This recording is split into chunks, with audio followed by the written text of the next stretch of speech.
Good evening, designers, and Happy New Year. It is now 2020, and in order to kick off the new year, my score has hit what might be an all-time low at a 4.56. And when I was pondering this sad fact this morning, I was also remembering that the last episode was my score at an all-time high, which was a 4.74, maybe 2, something like that. And then it occurred to me that this is the perfect analogy for New Year's Eve and New Year's Day, because you start out on a high and everything's great and you feel terrific and you're having a great time, and then you wake up the next morning and literally everything is terrible and you just want to die. So yeah, I basically have hangover scores, I guess. I don't know. I figured that we would be brave and just go dive into my inbox and figure out what the hell has happened, take our lumps, and then go look at the incredibly ugly room I designed to kick off the new year, and go vote on some other people's rooms in the hope that they're just as bad as mine and make me feel better. So here we go. Challenge results, shimmering showstopper. Well, that's not terrible. That's very surprising, actually, because that's a pretty good score. And that's a really good score considering that I did this room as sort of a utility room to get rid of some of this art. I got both of these pieces of art for leveling up. The yellow and blue fruit over on the left there above the menorah is one of a series of 4 deeply offensively bad pieces of art. And the abstract painting on the right over there is a piece of art I actually like. I like modern art. It's very hard to use. It goes with basically nothing. So I'm pretty surprised by this score and pleased, and also vaguely terrified because a score of 4.61 means something really bad has happened in these results. Wow, I love that. Wow. That is really, really nice. I don't know what it is, but it's lovely. It's what is it? It must be a accent cabinet. Okay. So here are the rooms that scored.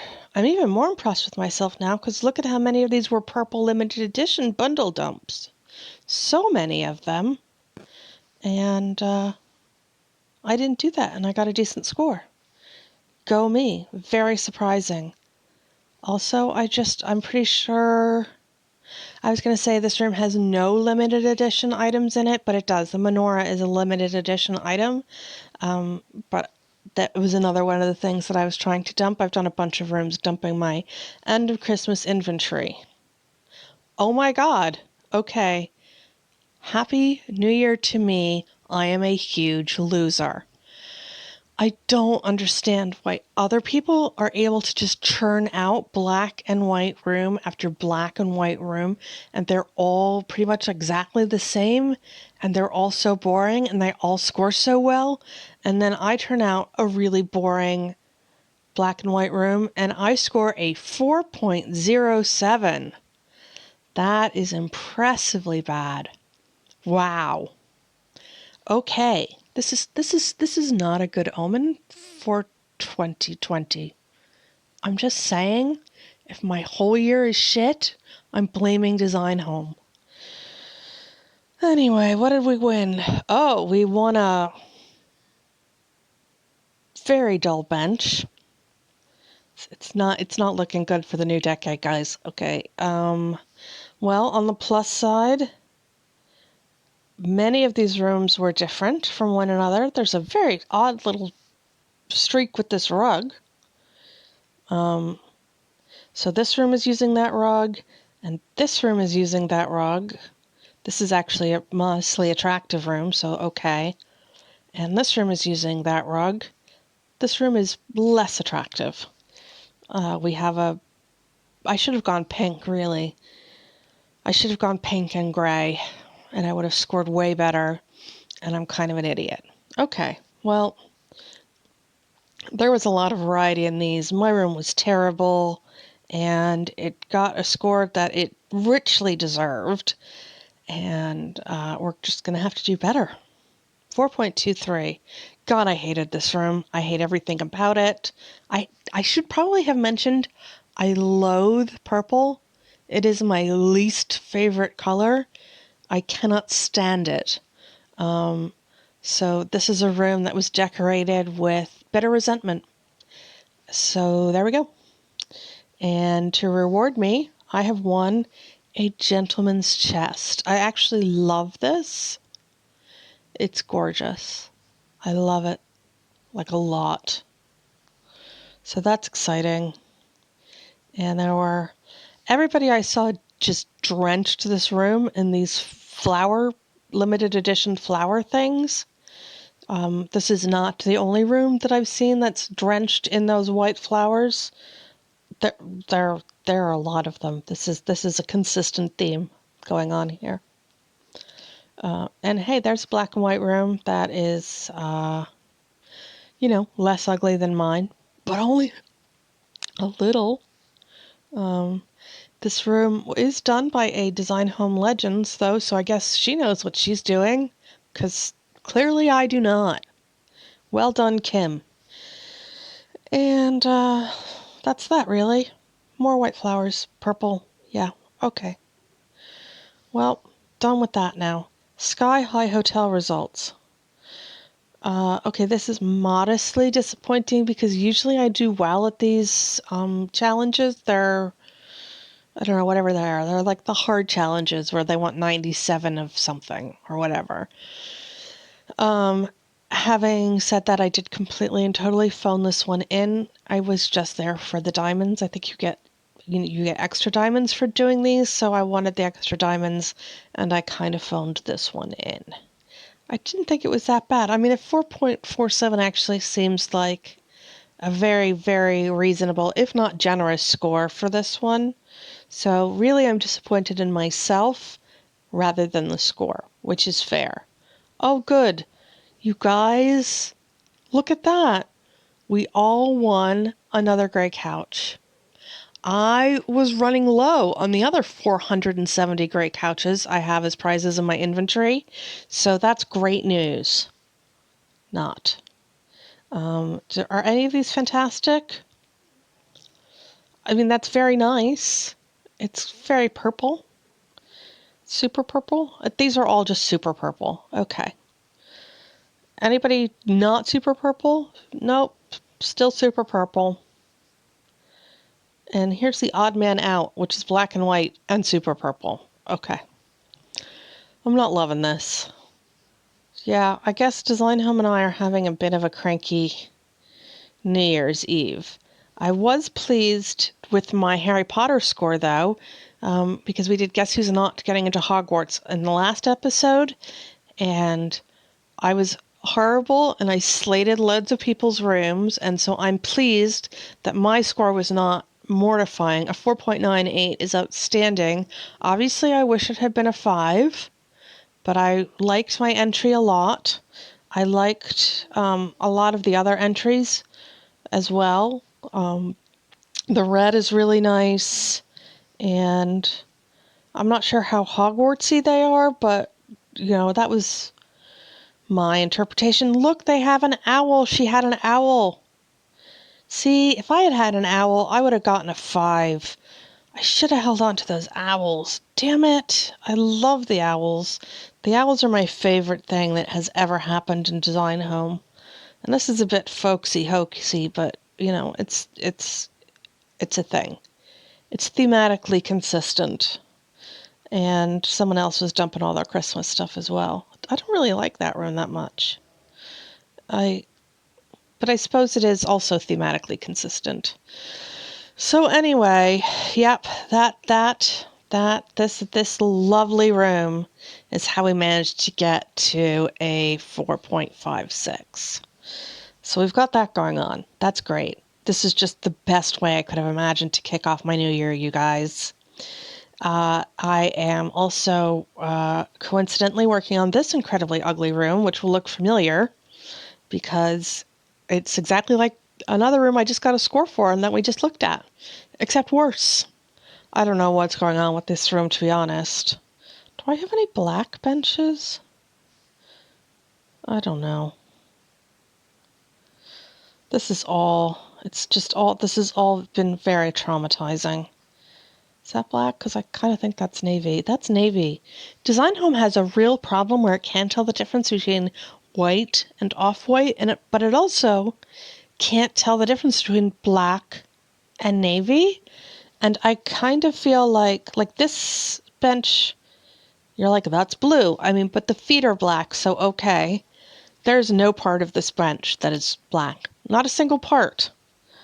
So I find that very annoying. Just the miscategorization is frustrating to deal with on a consistent basis. Didn't we just win a bench? That looks better. Okay, we'll go with that. And I guess I'm buying this table. So we are going to submit this room, and suspect we're going to need to vote in order to do that, so let's carry on with that. Oh my god, yes. See, I don't want to say anything bad because I did that the last time, and then Design Home came up and bitch slapped me with a 4.07. So as diplomatically as possible, I have looked at quite a lot of these bowling alley rooms, and let us just say it has really put me off bowling. I was never really a big bowler, but sweet divine Jesus, what is going on here? What is going... Oh my god. This is just beyond horrific. These are terrible. Like, I thought mine was bad, but I'm pretty sure I'm going to score well because sweet mother of God. All right. I can't actually vote for either one of those rooms, so we're voting them even. The room on the bottom is less less objectionable somehow than the room on the top. It only has one rug, but I mind that not so much. Okay, I'm really reaching here, but I'm voting for the room on the bottom. Goodness gracious me.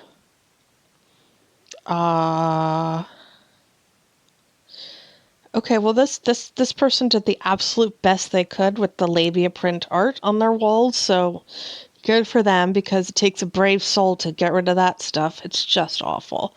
I mean, labias are fine, but I don't want to hang them on my wall, you know?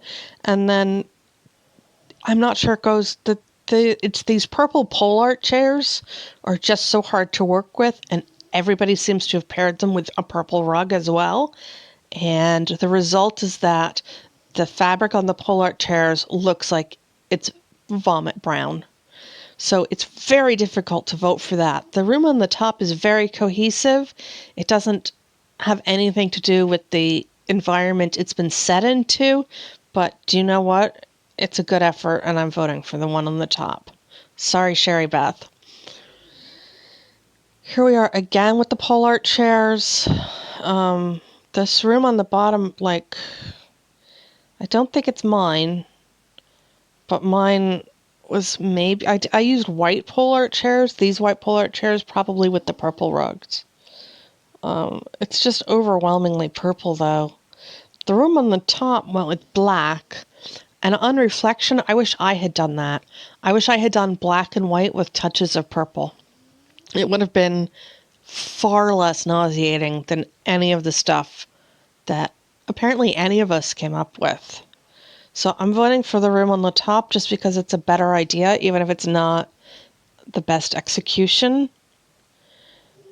The room on the bottom is not great. The room on the top is also not fantastic, but again, it's cohesive and thematically consistent. even if it doesn't have anything to do with the environment that it's been set into. And having said that, the environment that they've given us to dress is so freaking nauseating that you can hardly blame this person for just willfully ignoring it. So I'm voting for the one on the top. Good job, Julie. And so I am going to submit this really haphazard room. I think probably for no other reason than that I've, done it, and is it terrible? I don't know. I don't know anymore. God. And then I'm just going to see if I can find my bowling alley so that you guys can laugh. We can all laugh at mine. Okay, that's also really not great, but it's just marginally less overwhelmingly purple than some of the rooms that we have voted on. So I'm not, I hate it, but I'm not filled with regret yet. Let us wait till the scores come in. And so that's it, guys. Thanks so much for hanging out with me today. I hope you enjoyed this episode, and I hope that each one of you had a happy and very safe New Year's Eve. If you would like to hang around for the next episode, please feel free to become a subscriber. And if you enjoyed today's episode, please give it a thumbs up. I really appreciate it. Thanks so much. Happy New Year. Bye.